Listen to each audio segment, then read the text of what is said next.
Halo Sobat Mediko Global, kembali lagi di channel kami. Kita langsung ke nomor pertama ya. Jadi kalau untuk UKM PPD, kita bacanya jangan kasusnya dulu.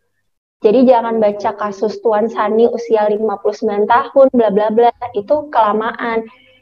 Jadi kita bacanya dari pertanyaannya. Di sini pertanyaannya kan ada diagnosis pasien adalah. Nah, kita langsung cari nih kata kuncinya. Kalau diagnosis berarti kita harus tahu manifestasinya, pemeriksaan fisiknya, atau pemeriksaan penunjangnya. Tentang diagnosis pasiennya.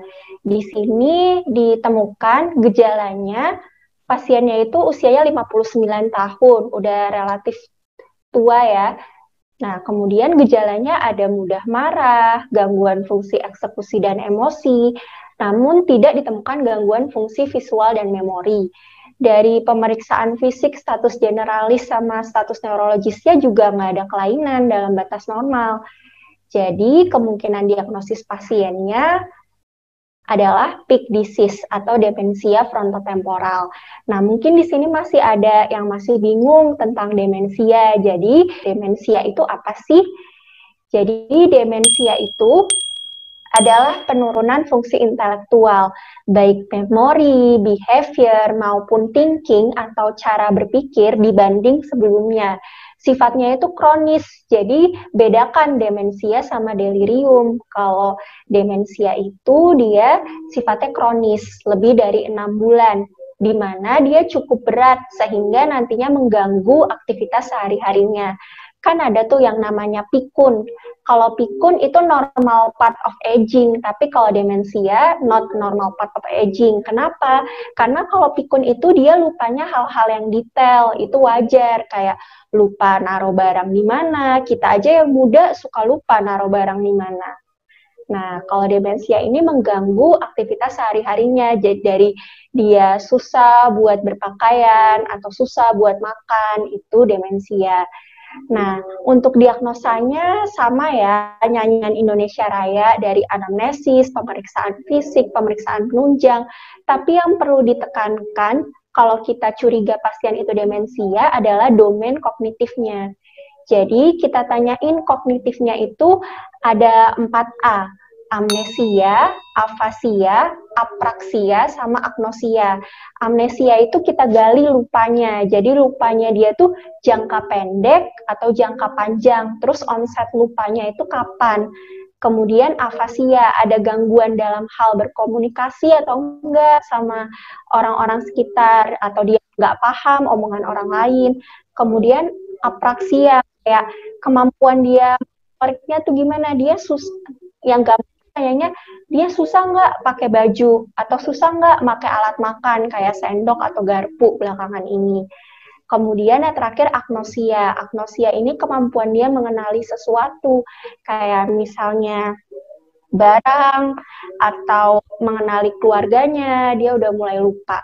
Nah, pemeriksaan fisiknya wajib meriksa status neurologis ya buat demensia ini, karena demensia itu bisa jadi penyebabnya non-degeneratif, nggak selalu demensia itu Alzheimer, nggak selalu demensia itu peak disease, bisa jadi demensianya karena penyebab vaskular, makanya kita harus meriksa neurologisnya.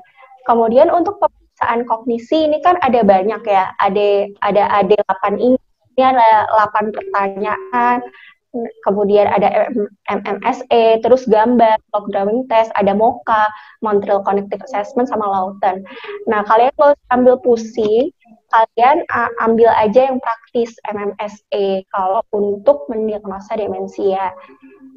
Nanti dicari ya interpretasi MMSE yang buat demensia, ada kok guideline-nya. Nah, demensia ini payung besar dari penyakit-penyakit ini nih, yang sering ada di film-film kan. Paling banyak ada Alzheimer, 50-75%, kemudian disusul vaskular, Lewy body demensia atau LDD, dan ada frontotemporal demensia atau peak disease. Nah, ini untuk pemeriksaan penunjangnya, maksudnya pemeriksaan lanjutan ya di sini.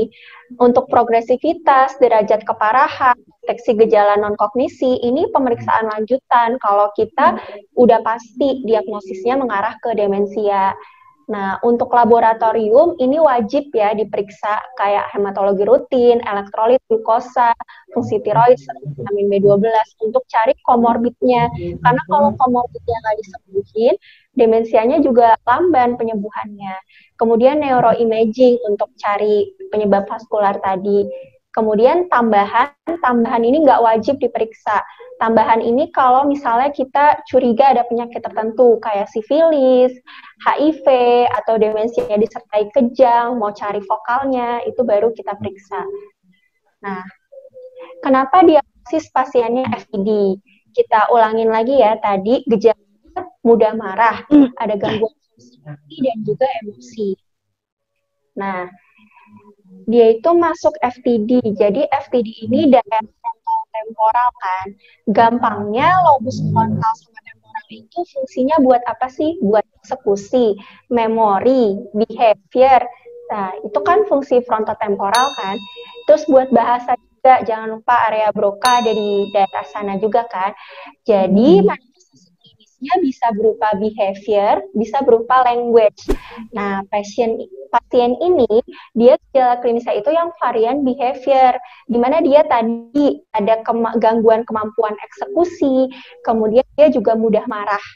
Nah, bahkan bisa sampai ada compulsive behavior, hyperorality.